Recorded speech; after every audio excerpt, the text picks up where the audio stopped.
परीक्षेमध्ये विद्यार्थ्यांना घाबरवायला लांब लचक प्रश्न दिलेले असतात. विद्यार्थ्यांना त्याच्या मागचं लॉजिक कळालं तर कोणताही प्रश्न असू द्या तो सुटतोच. एक्झामिनरला पण तेच वाटत असतं की विद्यार्थ्यांनी तो प्रश्न सोडवावा, फक्त त्याच्या मागे लपलेलं लॉजिक हे विद्यार्थ्याला कळलं पाहिजे.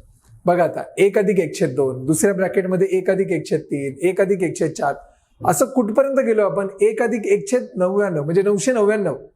काय करायचंय बघा याच्यामध्ये? 1+1/2. आधी हे तरी सोडूया आपण. काय करणार आपण? 2 म्हणजे याचं उत्तर येतं 3/2 गुणिले याचं उत्तर काय येणार? 3×1=3 +1 4 4/3. नंतर याचं उत्तर काय येणार? 4×1=4 +1 5/4. बघा ना, 3/2 4/3 5/4. पुढे पण काय येणार? हे 6/5 असं येतच जाणार आहे.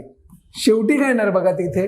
999 गुणिले 1, 999 +1 1000, 1000 भागिले 999.